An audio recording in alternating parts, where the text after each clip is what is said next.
thanks for tuning in. I'm going to try and keep this video brief. Since the new Riffstick has switched to a proprietary PCB, I've decided to make the original Riffstick where you can hand wire everything and buy off-the-shelf components, open source and available to everyone. To make a Riffstick yourself, you need a 3D printer to print the base of the Riffstick, the strum bar, some start select buttons, some frets in any color you'd like. These are just my examples for today, as well as the whole Riffstick cover that slides in place. This video will show you how to solder everything. We'll show the wiring diagram, as well as how to assemble everything together, and the tricks of what makes this design work, and how to use it best. Alongside this video, there's also a PDF step-by-step guide on how to assemble this, which will be more brief and less in-depth than this video that you can follow along with. To make a Riffstick, other than the 3D printed parts, you'll need... Here's a little microphone pickup because I rambled on for way too long about the parts required. Here is all the parts required right here in a list. All parts are linked in the description, and they are linked in the description of the post on MakerWorld. Here is a wiring diagram. I will also go over wiring as the video goes on, as I wire everything up and explain how it all works. Other than that, you'll need a soldering iron and some soldering skills, some solder, flux is recommended to solder the best, and some little tools to move some wires around or strip some wires or cut some wires to length. You get the idea. You'll be wiring something by hand. The way buttons work with the GP2040CE firmware I'm using is when you bridge a pin, a GPIO pin on the Raspberry Pi, to a ground pin, that is a button press. So, for every button here, we are going to bridge a different pin to ground, etc., etc., etc., and bind each of those pins to be your Clone Hero YARG button presses. So let's start wiring. I tend to start with the wiring from the Raspberry Pi to the USB-C breakout board because it's really simple, so we'll go over that. That is shown on the left of the wiring diagram. On the bottom of the Raspberry Pi, there are 3 test pads, and then to the left is your V-bus. The V-bus and these 3 test pads will be what you use to wire to this USB-C breakout board. I'm going to first attach all the wires to the Pi, and then wire up the breakout board.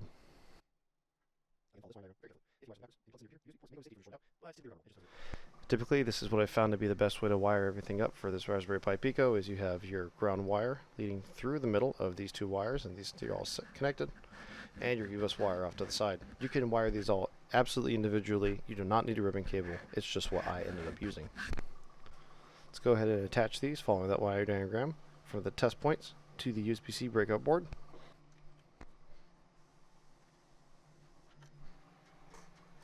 That should be all wired up. Once you have your wires between your Raspberry Pi Pico and your breakout board all wired together, you can put it in place, make sure your wires are long enough. The Pico will go somewhere about here, and the breakout board will go upside down. And from this I can see my wires are plenty long enough, and the boards will go in place just fine. We're going to set this aside for now. I won't touch it till the very end. Let's wire all these key switches together.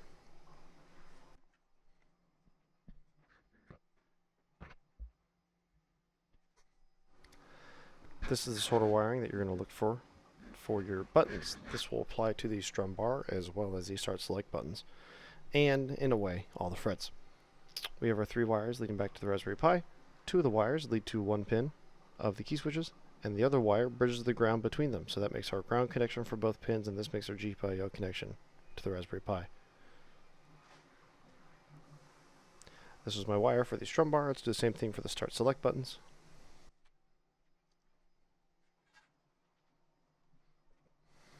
And take a look at that. Wired the same way. I have our 2 GPIO wires leading back to the Pi. My ground is being jumped between them, going to that purple wire. And that's all set. Just like the up and down strum. Let's set these aside. Let's go for all these frets. So, these are the spots for all the frets. Between each fret key switch, we're going to add a jumper wire for the ground. My fret ground is going to come from this brown wire. Here's my GPIO wire for my orange, my blue, my yellow, my red, and my green. Unfortunately, the ribbon cable I have, they don't actually come in the order of the actual Guitar Hero colors. That would be so cool, but this is what I have. So, I'm going to start with the orange key switch, wire my GPIO, wire my ground, add another wire to do the jump, and I'll show you that.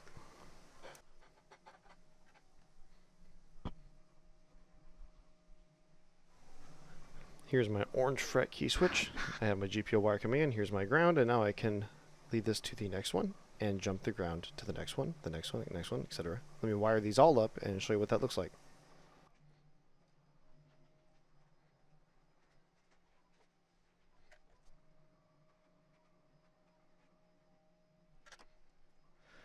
And here we go for the last fret, the green fret.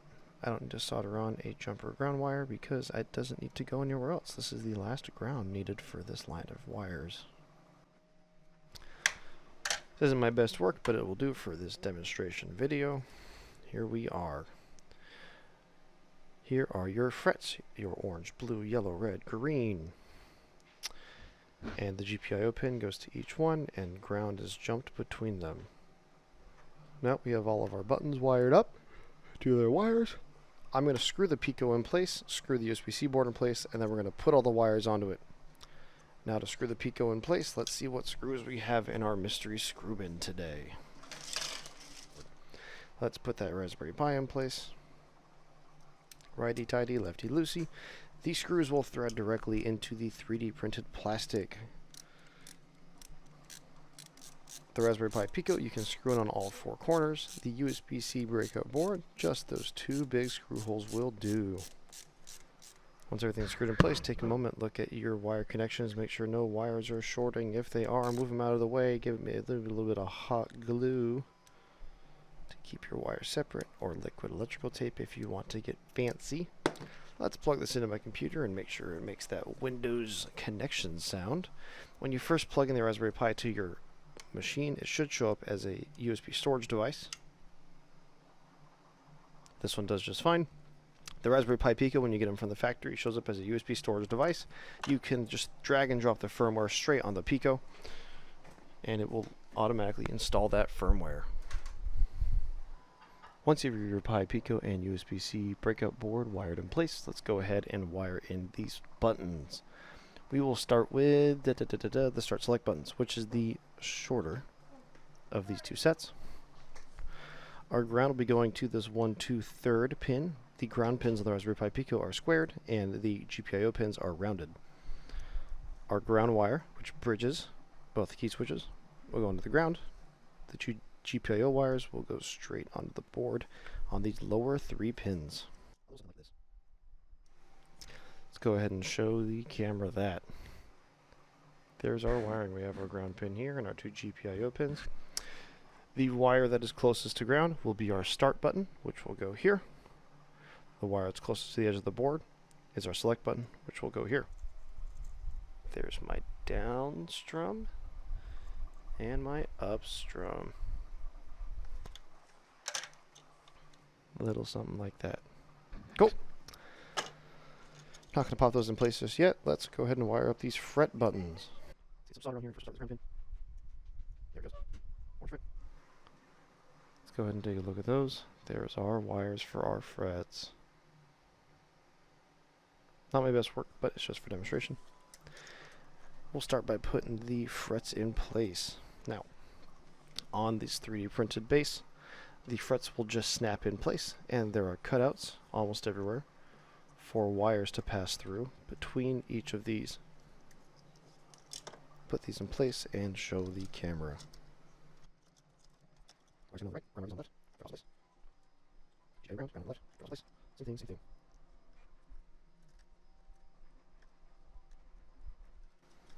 A little something like that. There we go, and all the wires just move between, and those are set. I'm going to tuck this wire down in here, get it out of the way, while we do our... Actually, these are a little bit shorter. Let's go for this. Careful to see. Those are in place. And our up and down. Our up strum is here on this red. Our down strum is here on this brown. Up strum is this direction, down strum is that direction. So, brown wires will lead over here. That's our down strum. And the red wire will lead up here. That is our up strum. Very nice.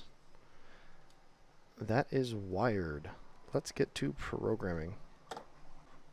Go ahead and plug your USB-C cable in. Once you plug in your USB-C cable, you should see a USB dice pop up. Go ahead and take the GP2040 Pico UF2 firmware file, paste that into the Raspberry Pi storage.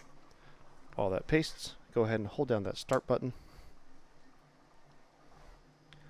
and hold that start button until the device disconnects, reconnects. Wait 3 or 4 more seconds.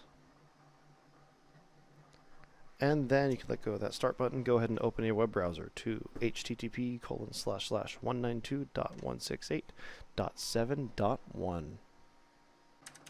168.7.1. This should open the GP2040 CE configurator. Here you can go to configuration and go to pin mapping. Once you're in configuration pin mapping, on the very top right, make sure this is selected to GP2040 or XInput. Here on screen now is the pin mapping that we're going to set for each pin based on if you're on GP2040 or XInput. So I'm going to go ahead and modify pins 10 through 13 as well as pin 18, pin 19. This will be set to B2, this will be set to B3, this will be set to L1, and this will be set to B4. Pin 18 will be down, pin 19 will be up. These pin mappings make the Riffstick match a Xbox Guitar Hero controller's pin mappings. Once you have all your pins set, click Save on the bottom, click Reboot on the top right, and you reboot into controller mode. Once you hear that disconnect and reconnect sound, go ahead and open up CloneHero. Once you're in CloneHero, you're going to go ahead and press spacebar on your keyboard. Make sure you should have an XInput gamepad connected, which is not an Xbox controller. This should be the Riffstick itself. And go through controller and map each button. Let's do this live here. Press a button, press a button. Press a button, press a button. If you have a button not work, go ahead and just double check your solder connections. It is your most likely culprit. DPad up. Strum down is my down. My start should work because the web browser worked. And my back should work. All good. If you really want to, you can go ahead and press start, log into a profile, and test it out on any song you want. Look at that.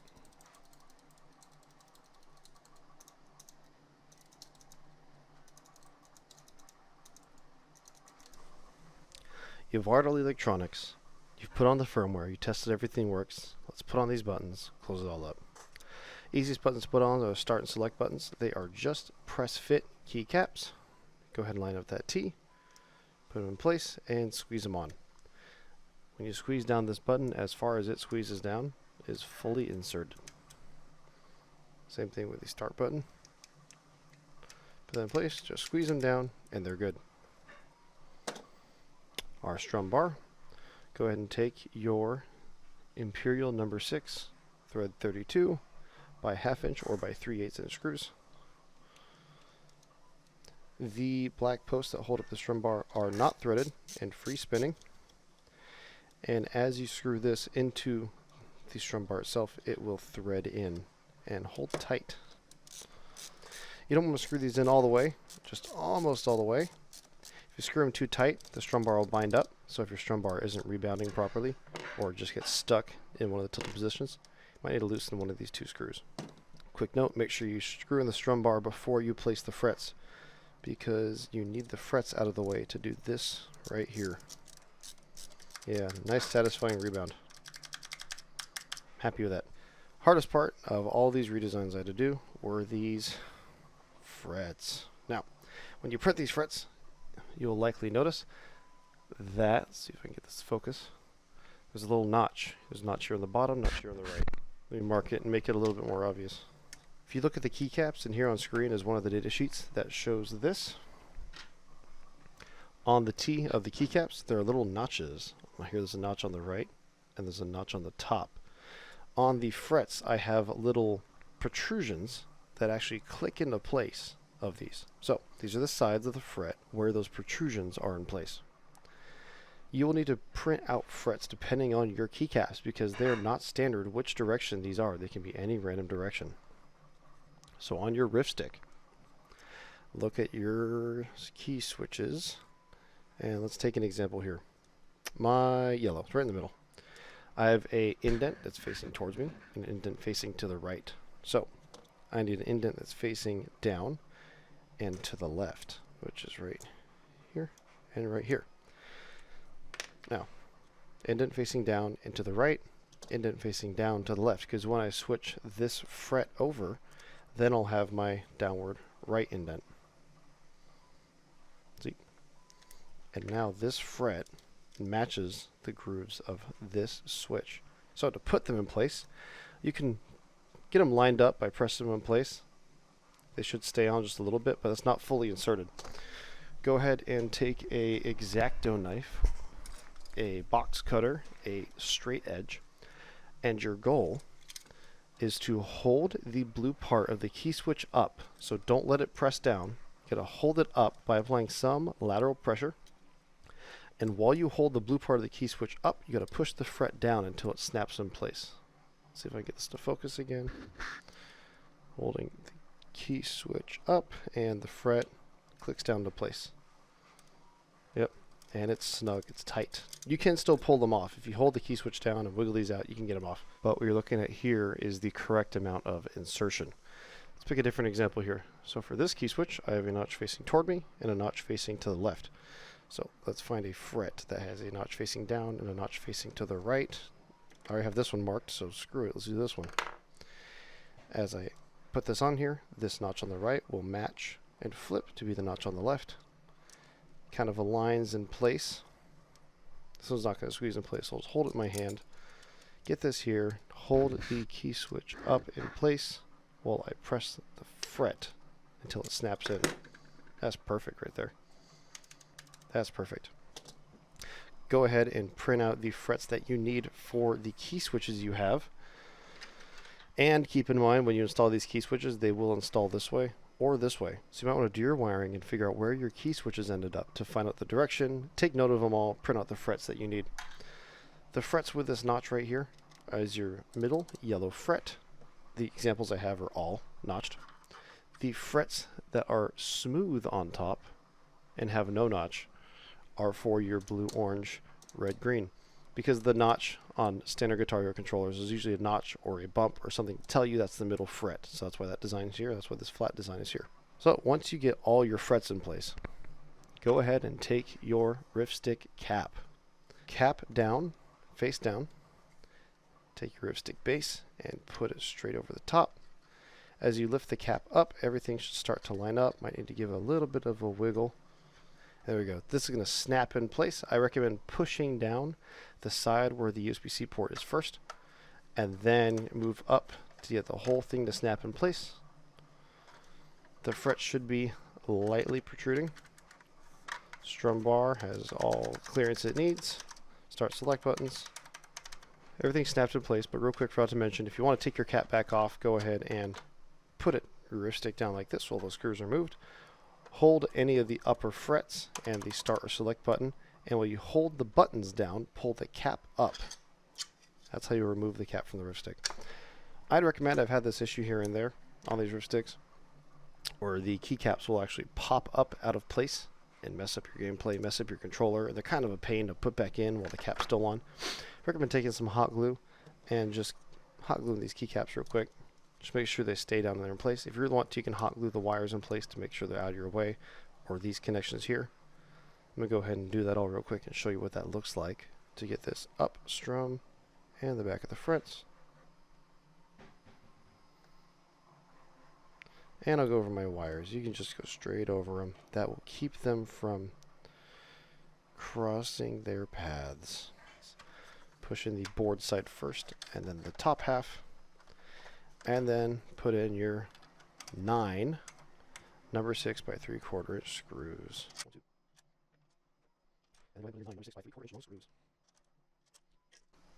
Well, it's recommended for this that you take a hand screwdriver to drive these all in. Firstly, make sure you don't over tighten them. Make them snug, not tight. If you over tighten them, they will strip out the plastic and you'll need to reprint your Riffstick cap. Ask me how I know. While it is recommended to use a screwdriver and hand tighten these in until they're snug, you can use a drill if you want. Take a drill that you can set the torque setting on and set it to the lowest setting so you don't strip these out, and screw them in one by one. You'll notice as you screw these in, as you get to the screw that does not have an opposing side, it may go in a little bit askew. This is normal. Go ahead and just screw it in anyways. It'll be a little tight. That's the one that keeps everything snug and in place. Everything is good. Riffstick is assembled. Make sure your buttons have good clearance. Sometimes your start selects can get a little bit stuck, or your frets can get a little bit stuck. Just take some 220 grit or finer sandpaper, take the cap off, and run it in here a couple times. Make sure your print is nice and smooth. But that should be it. Hope this video helped you assemble your very own Riffstick and print your very own Riffstick. Thank you very much. Have a good day.